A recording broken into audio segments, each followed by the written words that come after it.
vamos conversar com Carlos Cogo, que é um dos principais analistas, consultores de agronegócio do Brasil. Nós vamos falar a respeito dos efeitos desta inundação. Nós temos alguns números que foram apresentados em um levantamento da Cogo Consultoria e que trazem parcialmente os impactos dessa destruição causada pelas enchentes, impacto nas pessoas, na vida das pessoas, 2 milhões de pessoas pelo menos atingidas, mais de 90% de toda a atividade também afetada.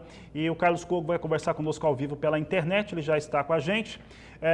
Cogo, obrigado pela sua participação aqui no Agricultura BR, no canal do Boi. Esses são os primeiros levantamentos e é claro que não dá para ter uma pontualidade a respeito do que existe no Rio Grande do Sul, até porque as chuvas continuam, ainda tem água muito alta em vários municípios, inclusive em Porto Alegre, mas neste início desse fator, né, que começa a ser apurado, o que é possível já afirmar sobre o Rio Grande do Sul em relação ao seu meio de produção, tanto industrial, agropecuário e também comercial? Boa tarde, seja bem-vindo. Boa tarde, obrigado pela oportunidade novamente.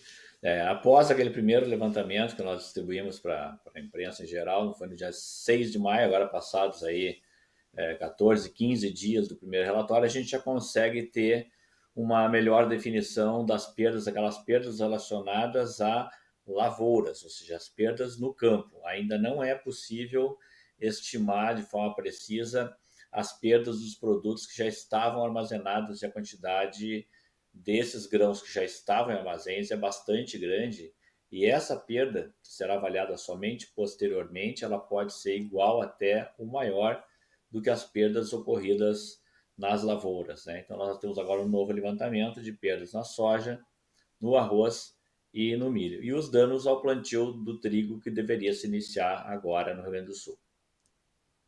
Cogo, a gente está aqui com um relatório, o mais recente da consultoria Cogo, e ele traz aqui os fatores sobre soja, traz sobre o arroz também, entre outras culturas que foram trabalhadas. Então, vou te fazer duas perguntas e elas estão relacionadas ao arroz, porque aquilo que os especialistas do mercado de arroz apontavam, e creio que você na última entrevista aqui também trouxe um dado bem pontual a respeito disso, que essa ação da importação de arroz era danosa para a produção de arroz brasileira, gaúcha e para o consumidor, e isso veio se confirmando. Os preços subiram em alguns países da Ásia, que são exportadores.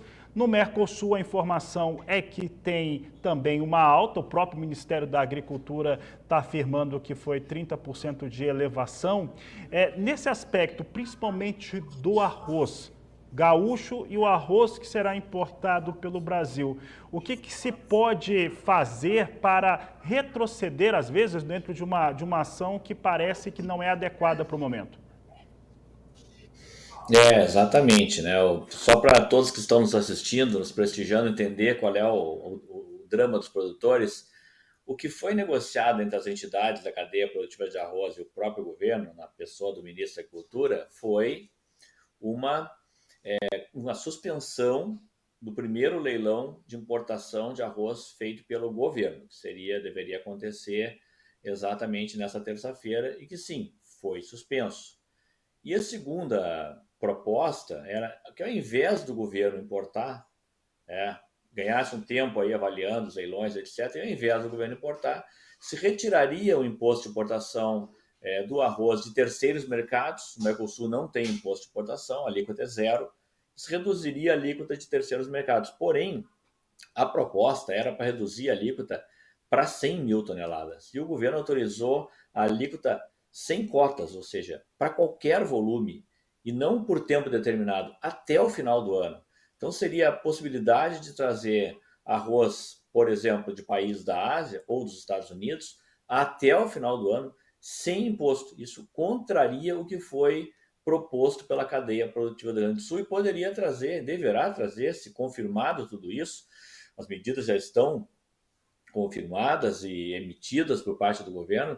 Se isso realmente se concretizar, os danos podem ser bastante graves à medida que vai acabar interferindo no mercado. Pode gerar, como já aconteceu em anos anteriores, importações excessivas, pressão sobre os preços e, por fim, e o mais danoso de tudo, desestímulo ao plantio da próxima safra de arroz, que começará no mês de setembro. Kogo, a gente pode até voltar a falar de arroz, mas o trigo ele também chama atenção. Tradicionalmente, a janela de semeadura, ele é entre o final desse mês, começo do mês de junho, pelo menos até o fechamento da primeira quinzena de junho, normalmente o Rio Grande do Sul está semeando. O que para as condições de saturamento do solo é impossível, em termos agronômicos, neste momento, começar no final do mês. E eu não sei se isso também prejudicaria a produção de trigo, mas a verdade é que o produtor gaúcho, o produtor paranaense e também os poucos que tem em São Paulo e no sul do Mato Grosso do Sul já estavam meio estimulados com o preço. Você acredita que agora o peso dessa situação aqui, que vai atrasar, sai da janela, corre mais risco, reduz muito a expectativa do Rio Grande do Sul? Reduz, exatamente por esse fato. Nós temos lavouras destruídas, nós temos o principal equipamentos destruídos, são muitas máquinas agrícolas destruídas, plantadeiras, tratores, colheitadeiras, pulverizadores, caminhões, e tudo isso faz parte do complexo, do contexto de plantio de uma safra de inverno. Então, o menor dos danos será esperar aí uma queda, hoje estimada em 15% na área plantada com trigo, em relação à expectativa inicial, que seria, no caso do Rio Grande do Sul, de manter a área plantada, ao contrário dos outros estados do Brasil que estavam sinalizando um recuo de área.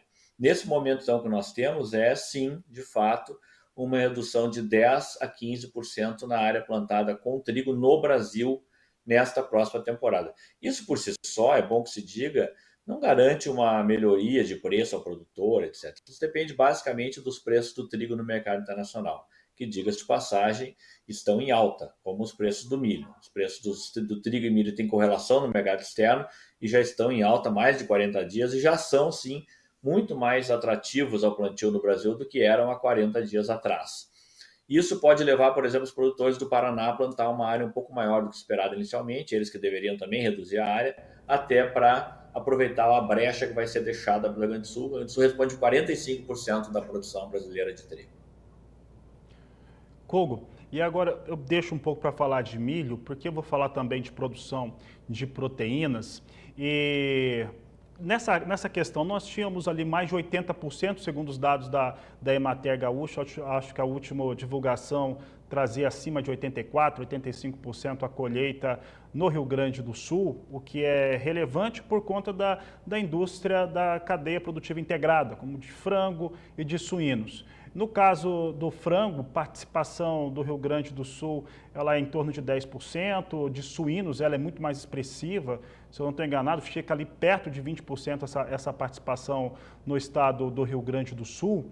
E tem também a produção de pecuária bovina de corte, também leiteira, que é afetada de alguma forma com essas chuvas, né? Alguns rebanhos, inclusive, foram perdidos, chegaram algumas imagens aqui no canal do Boi. E o que isso mexe com o mercado?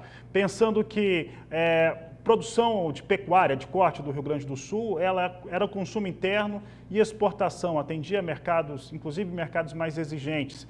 Né? No caso da carne de suíno, não, ela ganhava o Brasil. Como é que funciona este momento em relação à produção de proteína?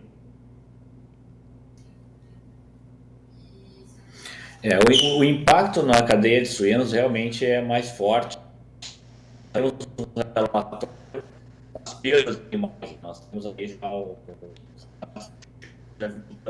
prontos, tem o número de perdas aí de animais perdidos, né? E isso, pelo menos temporariamente, vai prejudicar a contribuição do Brasil no abastecimento interno e na exportação também tem uma participação importante. Agora, no contexto de colocar esses volumes para serem exportados a partir de outras plantas de frigoríficos em Santa Catarina, no próprio Rio Grande do Sul e também no estado do Paraná. Então, eu não vejo prejuízo de suína e de carne de frango e também de carne bovina em função dos problemas do Rio Grande do Sul, que serão problemas grandes dentro do estado.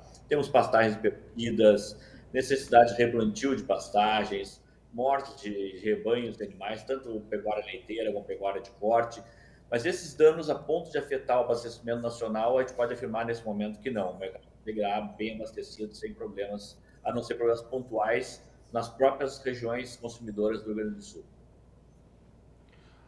Muito bem, Kogo. Para encerrarmos, eu vou falar a respeito da questão geral do Rio Grande do Sul. O governo federal anunciou algumas medidas, algumas mal avaliadas, né, não estão com boa avaliação, outras chamam a atenção para saber como que elas vão ocorrer. E o que tem chamado a atenção do nosso público, principalmente o público do Rio Grande do Sul, é em relação aos 50 bilhões de reais, se eu não estou enganado, o termo é crédito extraordinário que foi posicionado pelo governo federal através do Ministério da Fazenda, né? E também aquela confusão, se está protelando, se está perdoando. É uma protelação de dívida, se eu não estou enganado, em 36 meses, né? Sem cobrança de juros. Esses recursos, né, claro que precisa de levantamentos precisos para saber se isso é necessário, se vai ser mais necessário ainda esses recursos, mas como que eles chegam ao estado do Rio Grande do Sul, principalmente a partir do momento em que a água começa a baixar?